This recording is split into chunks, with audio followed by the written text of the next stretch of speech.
pagi, selamat hari Minggu, selamat berakhir pekan, dan selamat datang di ibadah online kita hari ini. Betapa bahagia karena kita hari ini boleh berkumpul bersama. Dan saya percaya dimanapun kita berada, kasih Kristus senantiasa beserta kita. Kepada saudara-saudari sekalian yang mungkin baru pertama kali hadir mengikuti ibadah online kami mengucapkan selamat datang, selamat bergabung, dan kami sangat diberkati, merasa sangat berbahagia Anda boleh ikut serta bergabung dengan kami untuk beribadah hari ini. Silahkan tinggalkan komen Anda di live chat atau di comment section. Dan bagi Anda yang menginginkan atau memerlukan bantuan doa, konseling dan lain-lain, Anda juga boleh meninggalkan komen Anda, boleh meninggalkan permohonan doa Anda di live chat dan di comment section. Terima kasih. Saudara sekalian, mari kita siapkan hati dan pikiran kita sebelum kita datang ke hadiran Tuhan, sebelum kita menyembah Dia. Mari kita teliti hati dan pikiran kita masing-masing, kita siapkan hati kita masing-masing, dan mari kita datang ke hadirat Tuhan. Sebelum kita memulai kebaktian pagi ini, mari kita bersama-sama berdoa. Selamat pagi Bapa, selamat pagi Tuhan Yesus, dan selamat pagi Roh Kudus. Kami bersyukur, berterima kasih Bapa, dan kami merasa sangat diberkati karena pagi ini kami boleh bersama-sama berkumpul kembali Bapa untuk beribadah secara online. Berkati ibadah kami ini Bapa agar membawa pengharapan bagi hidup kami. Berbicaralah secara pribadi pada kami masing-masing Bapa, agar kami mengerti kehendak-Mu atas hidup kami. Buka hati dan pikiran kami selebar-lebarnya Bapa untuk menerima firman-Mu yang nanti akan disampaikan oleh hamba-Mu. Urapi hamba-Mu yang akan menyampaikan firman-Mu Tuhan, sehingga hanya isi hati-Mu yang akan kami terima hari ini. Berkati seluruh hamba-hamba-Mu yang terlibat dalam pelayanan hari ini. Berkati pemain musik, berkati pembaca firman-Mu, berkati pelayan-pelayan-Mu yang lain Bapa, dan berkati kami keseluruhan yang mengikuti ibadah hari ini Bapa. Terima kasih Bapa, terima kasih Tuhan Yesus. Kami serahkan Bapa ibadah kami hari ini ke dalam tangan-Mu. Hanya di dalam nama-Mu Tuhan Yesus Kristus kami telah berdoa dan berucap syukur. Haleluya, amin. Mari saudara sekalian, kita sambut tim musik, kita puji Tuhan, kita menyembah Dia dengan pujian dan penyembahan kita. Mari kita datang ke hadirat Tuhan dengan bersukaria. Tuhan Yesus memberkati.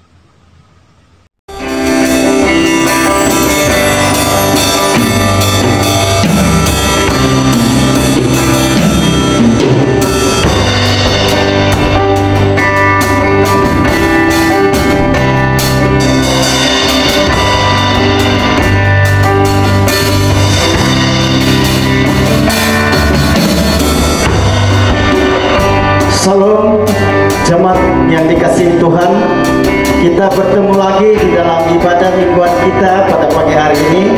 Kita bersyukur kepada Tuhan karena Tuhan masih memberikan kita kesempatan untuk kita bisa beribadah secara online sekali lagi pada minggu hari ini. Kami berharap jemaat Hosana, sabar, dan terus dapat setia melayani Tuhan. Dimanapun Anda berada, berkat Tuhan senantiasa menyertai kalian. Terima kasih Tuhan. Pagi hari ini kami datang di hadirat Tuhan dengan penuh beban di dalam hati kami. Kami tahu bukan mudah Tuhan di saat-saat yang getir seperti ini. Iman kami diuji, kesetiaan kami diuji oleh sesuatu yang mencabar kehidupan kami. Tapi kami tetap yakin dan percaya Tuhan tidak pernah meninggalkan kami, membuang kami. Hanya kami harus setia, berani setia dan benar di hadapan Tuhan, berani setia melayani Engkau ya Tuhan di dalam hidup kami. Kami berdoa pagi hari ini, dimanapun kami berada, yang mendengar live secara langsung ini, kami berdoa berkat Tuhan menyertai jemaat kami sekalian. Yang sakit disembuhkan, yang menderita diberikan penghiburan, roh dan jiwa yang belum menerima Engkau sebagai Tuhan dan Juru Selamat dipulihkan pada pagi hari ini. Kami berdoa Tuhan untuk firman yang kami akan dengar juga pada pagi hari ini. Kiranya firman-Mu memberikan kesadaran kepada kami, membuka hati kami, membuka pikiran kami untuk terus setia mendengar apa yang Tuhan mau sampaikan kepada kami. Karena kami siap mendengar dan menerimanya di dalam nama Yesus Kristus, Penebus dan Juru Selamat kami yang hidup. Kami berdoa. Haleluya. Tiada seperti Kau yang telah menjamah segenap hatiku, tak seorang pun di dalam hidup ini seperti Kau Tuhan.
ketika Yesus bangkit dari kematian. Hal pertama yang Dia berikan kepada kita adalah salam sejahtera bagi kita. Kita tahu saat ini COVID-19 di luar sana belum habis. Kita masih belum menang. Tetapi itu keadaannya di dunia, saudaraku. Tetapi di dalam Yesus kita sudah menang. Karena segala berat hati kita, karena semua beban kita, Tuhan sudah mengangkatnya habis, semuanya lunas di atas kayu salib. Dan Tuhan berfirman kepada kita pagi hari ini, mari datanglah, mari datanglah, mari datang. Yesus mau ikut segala bebanmu pagi hari ini, saudaraku. Sujudlah hidup yang tertuhan, karena Dia mau memberikan anugerah di dalam hidup kita. Oh haleluya, karena Yesus satu-satunya yang dapat menerima kita sebagai anak-anak. Karena itu Tuhan, kita untuk merasa berat, hanya Yesus yang mengerti beban hidup. Bila hati terasa berat, tak seorang pun mengerti bebanku. Ku tanya Yesus, apa yang harus ku buat? Dia berfirman, mari datanglah. Dia selalu pedulikan aku. Ku datang Yesus, Dia pikul segala bebanku. Sujud di altar, sujud di altarnya. Ku bawa hidupku, ku terima anugerahnya yang ampuniku dan bebaskanku. Dia ubah hidupku, penuhi hatiku. Sesuatu terjadi saat datang di altarnya. Oh sujudlah, haleluya, sujud di altarnya. Ku bawa hidupku, ku terima anugerahnya yang ampuniku dan bebaskanku.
Zaitun yang berdoa kepada kita semua.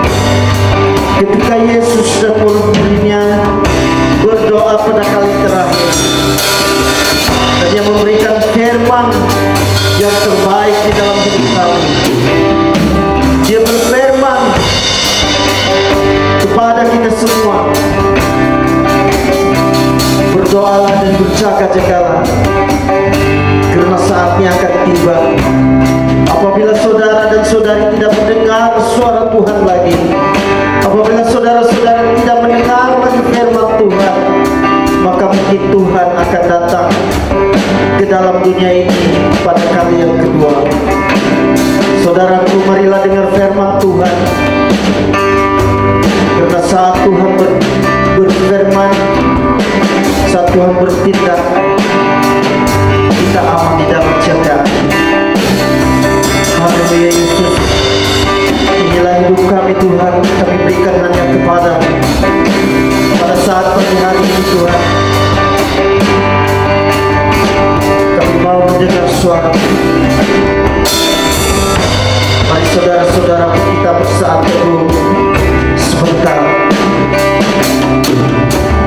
Kita lihat di belakang kita pada tahun yang lalu, di mana kita lihat pada tahun yang lalu di mana kedudukan kita. Mungkin masa lalu sangat berdosa, sangat kotor di hadapan Tuhan. Mungkin hidupmu pada saat itu tidak tentu arah, tidak ada jalan keluar dari hidupmu, kau menderita sekali. Tapi saya mau bilang, saya mau katakan, Tuhan sangat mengasihi kamu. Ketika kau berlumpur dosa, walaupun dosa mengira seperti karmisi, lihat Tuhan menyucikan dia seperti bulu domba. Karena Tuhan memanggil kita saat kita masih berdosa. Haleluya Yesus. Terima kasih Tuhan atas pengampunan-Mu di atas kayu salib. Karena kami sadar kami orang berdosa, orang yang kotor di hadapan Tuhan. Tapi Kau mengubah kami menjadi yang baru. Haleluya. Ku yakin saat Kau berfirman, ku menang saat Kau bertindak. Hidupku hanya ditentukan oleh perkataan-Mu. Ku aman karena Kau menjaga. Ku kuat karena Kau menopang. Hidupku hanya ditentukan oleh kuasa-Mu. Bagi Tuhan tak ada yang mustahil. Bagi Tuhan tak ada yang tak mungkin. Mukjizatnya disediakan bagiku. Ku diangkat dan dipulihkannya. Bagi Tuhan tak ada yang mustahil. Bagi Tuhan tak ada yang tak mungkin. Mukjizatnya disediakan bagiku. Ku diangkat dan dipulihkannya.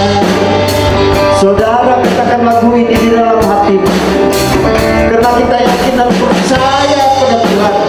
Saat Tuhan bertindak, tidak ada yang mustahil bagi Tuhan. Karena Tuhan mengangkat kita dan memulihkan kita di dalam Tuhan. Katakan lagu ini di dalam hatimu yang paling dalam saat Tuhan berfirman. Haleluya. Yakin saat Kau berfirman,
memberikannya.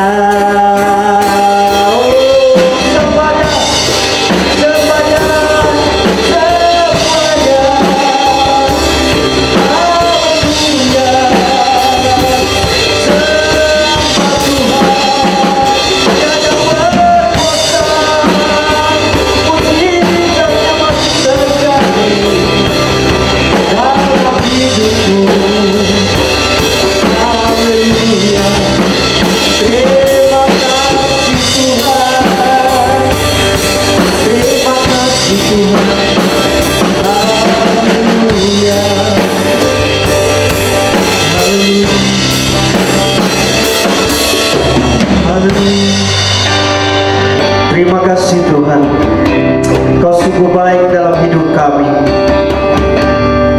Haleluya Yesus. Terima kasih Tuhan.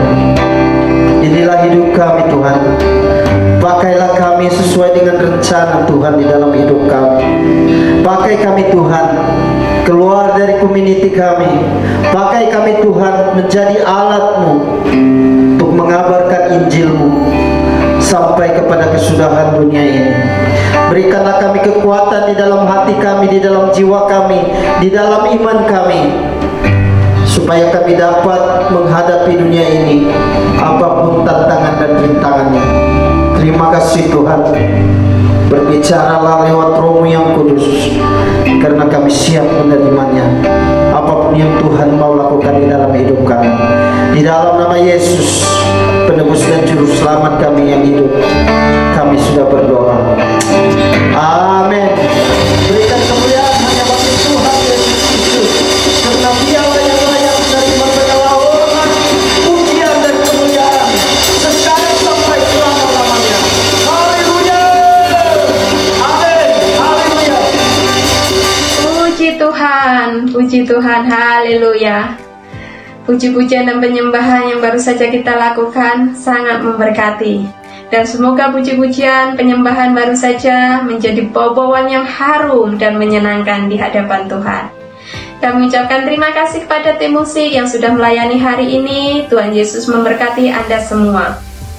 Saudara sekalian, saya ada sedikit pengumuman bahwa kita ada Zoom meeting setiap hari Isnin pagi pukul 5.30 dan hari Kamis pukul 9 malam. Di dalam Zoom meeting kita ada doa, ada pembacaan firman, ada renungan, dan juga ada kesaksian, di mana semua itu boleh menguatkan iman kita. Mari kami menjemput Anda semua untuk bergabung bersama kami di dalam Zoom meeting kami, dan di sana mari kita saling menguatkan iman kita. Terima kasih. Saatnya saudara sekalian, saatnya kita memberikan yang terbaik kepada Tuhan. Memberikan dengan sukarela, dengan kegembiraan, karena dengan memberi kita bersyukur dan berterima kasih kepada Tuhan bahwa kita sudah diberkati oleh Tuhan. Kami mengucapkan banyak berterima kasih kepada Anda sekalian yang selama ini setia memberi. Kasih karunia Tuhan melimpah untuk Anda sekalian. Mari saudara sekalian, Anda dapat mentransfer pemberian Anda melalui ATM, bank, atau melalui online, di mana nombor-nombor akun akan tertera di layar. Dan sebelumnya, mari kita berdoa untuk pemberian kita. Bapa yang baik, Bapa yang kami kenal di dalam nama Tuhan Yesus Kristus, Bapa yang mengasihi kami dan memberkati kami dengan berkelimpahan. Kami bersyukur Bapa karena hari ini Engkau masih memberikan kesempatan pada kami untuk memberikan Tuhan pemberian kami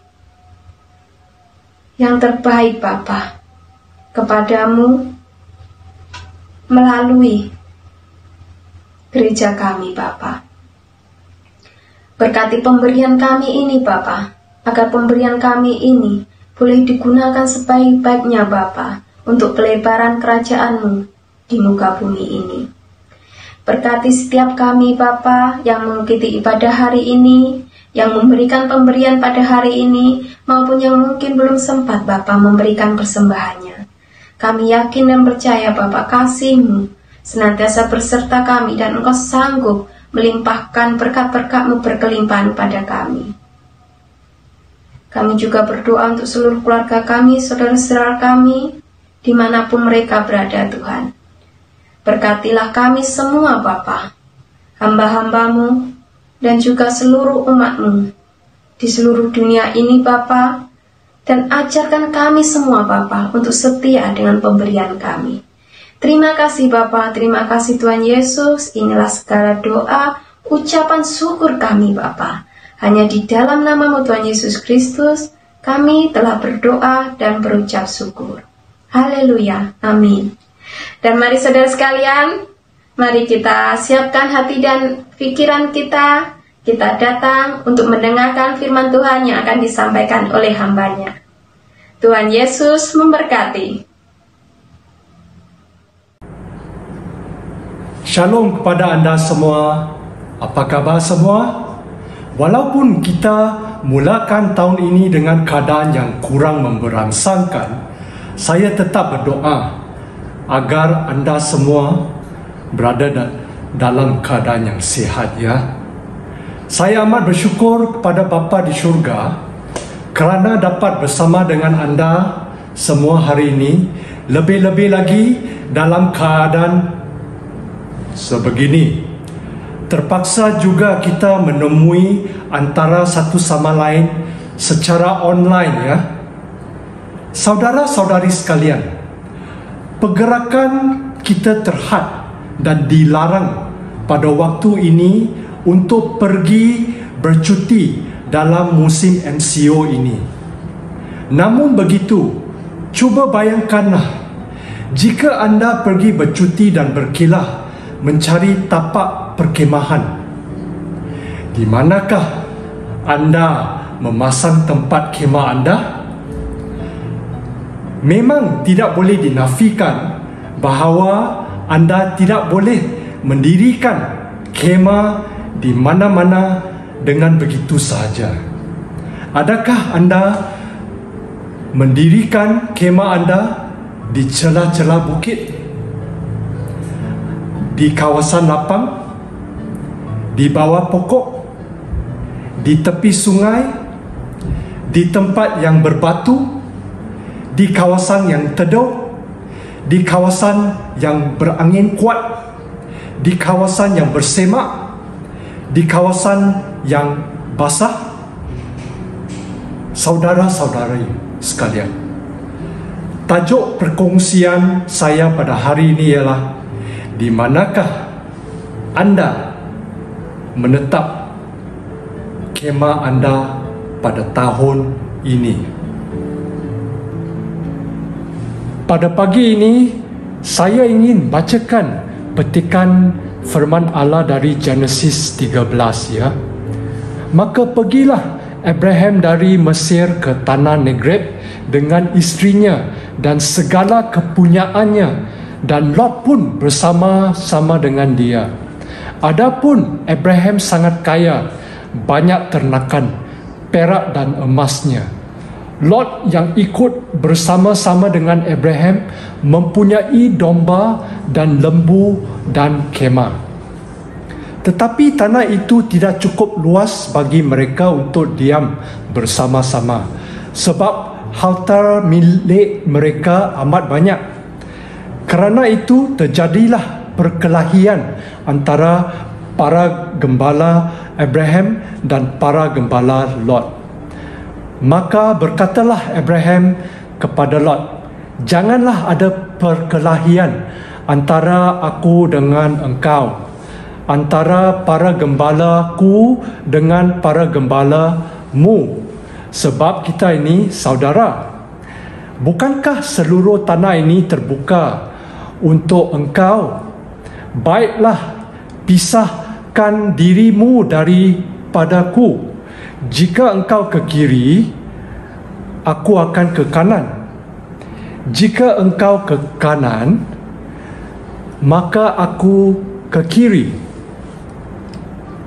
Lalu Lot melayangkan pandangannya dan dilihatnya lah bahawa seluruh lembah Yordan banyak airnya seperti taman Tuhan, seperti tanah Mesir sampai ke Zoar.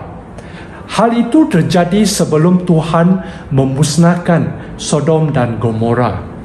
Setelah Lot berpisah daripada Abraham, berfirmanlah Tuhan kepada Abraham, "Pandanglah sekelilingmu dan lihatlah dari tempat engkau berdiri itu ke timur dan barat, utara dan ke selatan. Sebab seluruh tanah yang kau lihat itu akan kuberikan kepadamu dan kepada keturunanmu untuk selama-lamanya." Hari ini saya ingin berkongsi dan membuat perbandingan dengan anda antara iman Lot yang lemah dan iman Abraham yang kuat. Apa jenis iman yang kita ada? Adakah kita mempunyai iman yang lemah seperti Lot, ataupun iman yang kuat seperti Abraham? Tetapi sebelum saya membuat perbandingan antara mereka, saya juga ingin menyatakan persamaan mereka juga, ya. Apakah persamaan antara Abraham dan Lot? Seperti mana yang dinyatakan dalam firman Allah, bahawa mereka berasal dari bangsa, keluarga dan latar belakang yang sama. Lot adalah anak saudara kepada Abraham. Mereka berdua berasal dari Haran, sebuah kota yang mempunyai kebudayaan dan adat yang sama. Mereka berdua adalah gembala. Mereka bertutur dalam bahasa yang sama. Cara pemakaian dan pemakanan mereka juga adalah sama. Mereka mempunyai agama dan kepercayaan yang sama, iaitu kepercayaan kepada Jehovah. Mereka mengembara bersama ke Kanan. Mereka berkongsi pengalaman Tuhan yang memberkati dan memimpin mereka. Mereka berdua meninggalkan rakan-rakan dan kebiasaan mereka di Haran. Selepas mereka tiba di Kanan, Tuhan telah memberkati mereka berdua. Oleh kerana berkat Tuhan, mereka juga telah menjadi orang yang kaya, memiliki banyak harta benda, kemah, ternakan seperti domba, lembu, dan mempunyai ramai gembala bekerja di bawah mereka. Saudara-saudari sekalian, sememangnya ada banyak persamaan antara Abraham dan Lot. Seperti juga dengan kita semua, banyak persamaan antara kita juga. Kita semua adalah saudara-saudari seimam. Kita semua percaya dan cinta kepada Tuhan Yesus. Walaupun tempat asal, keluarga dan latar belakang kita adalah berbeza, tetapi rata-rata dari segi cara pemakaian dan pemakanan kita, sememangnya ada persamaan juga. Kalau di Malaysia, rata-rata kita suka makan lauk yang pedas. Rata-rata kita semua tahu berkomunikasi dengan bahasa yang sama. Bapa di syurga telah memberi kita banyak berkat dan membawa kita ke dalam kebenarannya. Tetapi kita semua mempunyai tahap imam yang berbeza. Tidak semua antara kita mempunyai imam yang kuat. Kita semua mempunyai kepercayaan yang lemah, dan kita semua juga ada mempunyai kepercayaan yang kuat. Walaupun ada banyak persamaan antara Abraham dan Lot, yang jelasnya dalam firman Tuhan, ada juga banyak perbezaan antara mereka. Apakah perbezaan antara mereka? Kalau kita renung secara menyeluruh, rata-rata saya akan kongsikan 4 perbezaan mereka. Perbezaan nombor 1 antara Lot dengan Abraham ialah mereka mempunyai hati yang berbeza. Perbezaan nombor 1, mereka mempunyai hati yang berbeza. Walaupun kita diberitahu dalam firman Allah bahawa Lot adalah orang yang soleh dan baik, namun dia mempunyai iman yang lemah. Hati dia sememangnya tidak sama dan berbeza dengan Abraham, walaupun mereka berdua mengenali Tuhan. Satu pengajaran yang kita boleh peroleh daripada Genesis 13 adalah, walaupun kita telah diselamatkan Tuhan Yesus, tetapi jika kita tidak memiliki iman, jika kita memiliki iman yang lemah, kita akan kehilangan banyak. Lot sentiasa mengikuti Abraham. Di mana saja Abraham mengembara, Lot akan turut bersama-samanya. Abraham sentiasa mengambil inisiatif untuk menjadi yang pertama, menjadi yang pemimpin, yang memimpin untuk mendirikan mezbah, untuk berhubung dan memanggil nama Tuhan. Lot sentiasa ikut dari belakang, ikuti belakang Abraham. Berbeza dengan Abraham, Lot tidak mempunyai hubungan secara langsung dengan Tuhan, saudara-saudari. Hatinya tidak committed seperti Abraham. Lot tidak melayani Tuhan dengan sepenuh hati. Adakah hati kita committed seperti Abraham? Adakah hati kita seperti Lot yang tidak committed dan tiada daya inisiatif untuk melayani Tuhan? Itulah perbezaan antara hati Lot dengan hati Abraham. Perbezaan pertama.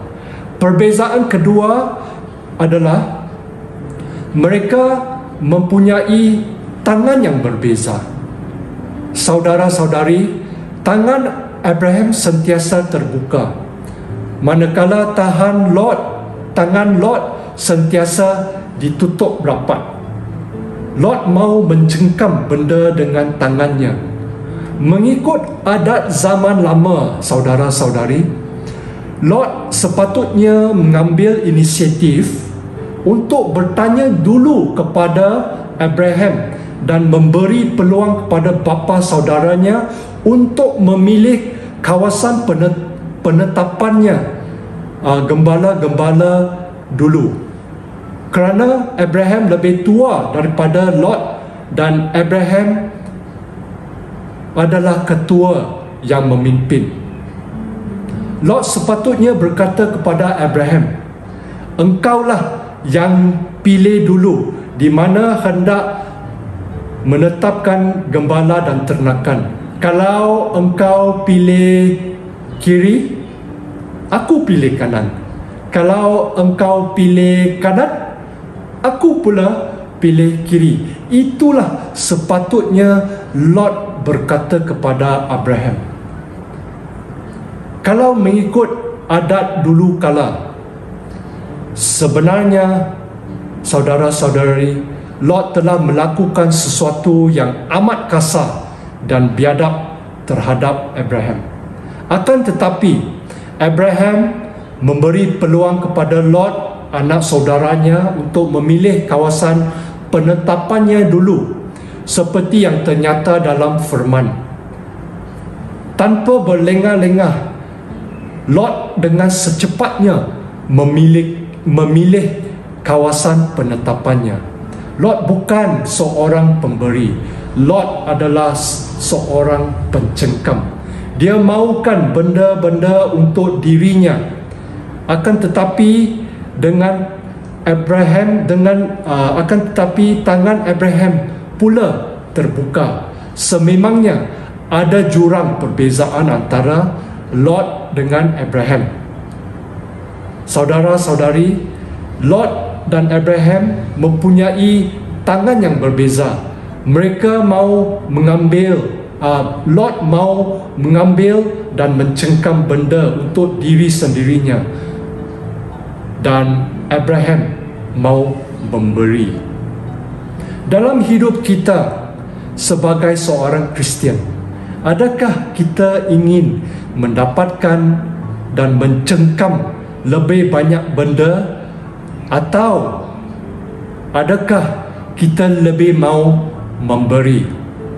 Saudara-saudari sekalian, are we a giver or are we a getter? Perbezaan nombor 3 yang kita boleh perhatikan antara Lot dengan Abraham ialah mereka mempunyai mata yang berbeza.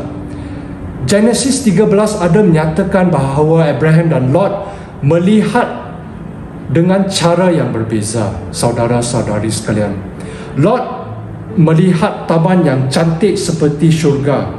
Mereka melihat taman yang disiram air dengan baik, berdekatan dengan kota Sodom, berdekatan dengan kota Gomora. Lot mungkin mengajukan soalan kepada dirinya sendiri, di manakah saya akan dapat wang yang banyak? Di manakah ternakan keluarga saya akan berehat dengan selesa agar hidup saya boleh menjadi yang paling mudah bagi saya? Lot tidak peduli bahawa pilihan tempatnya berhampiran dengan kota Sodom, di mana orang-orang di kota itu sangat jahat dan tidak fasik. Lot hanya melihat keuntungan dan kebendaan yang bakal diperolehinya jika dia memilih tempat berdekatan dengan kota Sodom. Lot melihat kekayaan yang akan dia peroleh di kota Sodom. Bagaimana pula dengan Abraham? Abraham pula melihat perkara dengan cara yang berbeza. Abraham melihat Lot sebagai anak saudaranya dan tidak patut ada perkelahian dengannya. Dia melihat janji-janji Tuhan. Dia melihat kemurahan dan kebaikan Tuhan. Lot melihat perkara duniawi, manakala Abraham melihat perkara syurgawi. Abraham mengarahkan pandangannya kepada perkara-perkara asas yang asasnya adalah Tuhan. Saudara-saudari sekalian, adakah kita melihat perkara-perkara yang kekal seperti janji-janji Tuhan yang ada? Adakah kita mengarah pandangan kita kepada Bapa kita di syurga? Adakah kita hanya melihat perkara-perkara yang ada di dunia ini saja? Adakah kita terlalu mementingkan diri sendiri seperti Lot? Adakah kita mengarah pandangan kita ke jalan yang akhirnya menemui kecelakaan?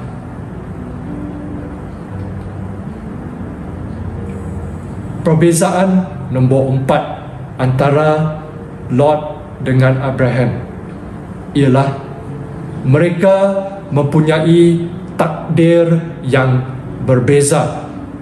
Mereka mempunyai takdir yang berbeza.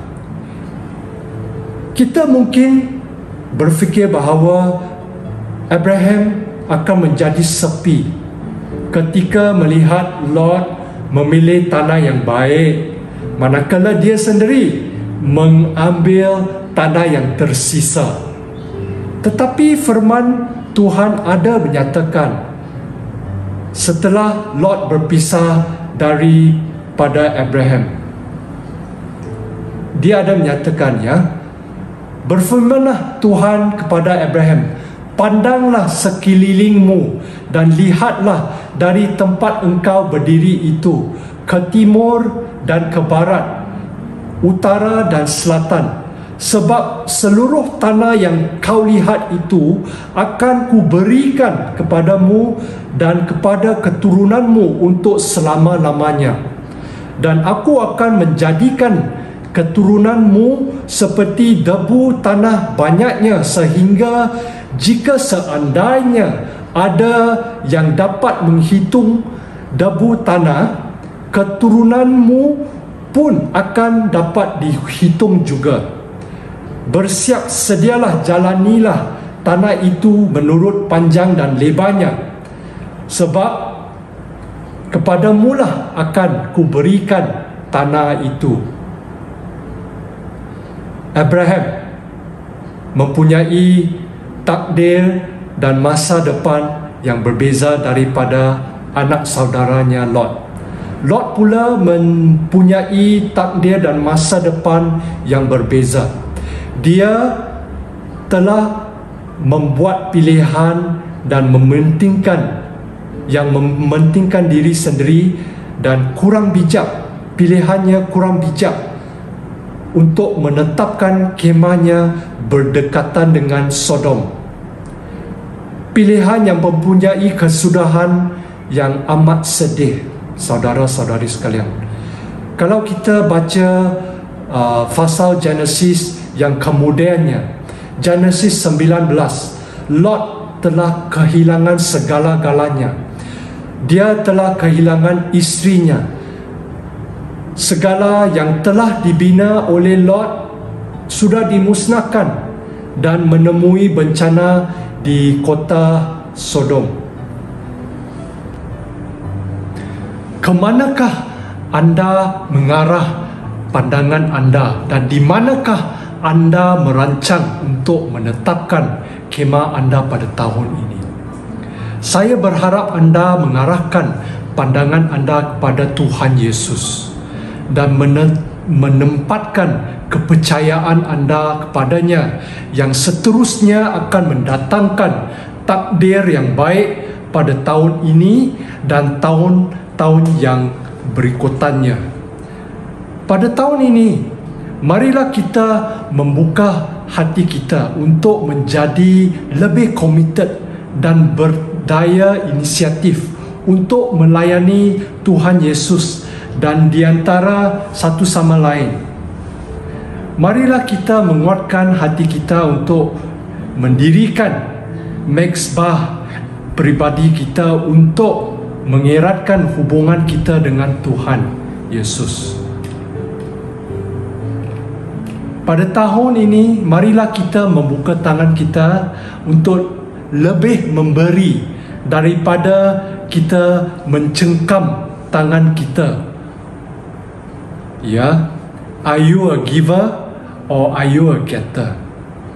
Pada tahun ini, marilah kita membuka mata kita dan mengarahkan pandangan kita kepada Tuhan Yesus.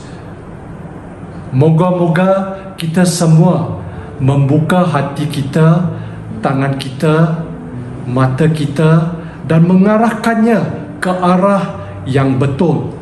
Saya percaya Tuhan akan terus memberkati kita dan kita akan mempunyai takdir dan kesudahan yang baik seperti Abraham pada tahun ini dan tahun-tahun yang kemudiannya. Moga-moga hidup kita pada tahun ini adalah seperti firman Allah yang menyatakan dalam Yeremia 17 ayat 7 hingga 8 yang menyatakan, berbahagialah engkau orang yang menaruh kepercayaan kepada Allah. Engkau bagaikan pohon di tepi sungai yang mengalir, akarnya yang merambat sampai ke air. Engkau tidak takut musim kemarau, engkau tidak takut musim COVID-19. Daun-daunnya selalu menghijau. Sekalipun keadaan dilanda kekeringan, engkau tidak gelisah, sebab engkau selalu menghasilkan buah. Shalom dan amin.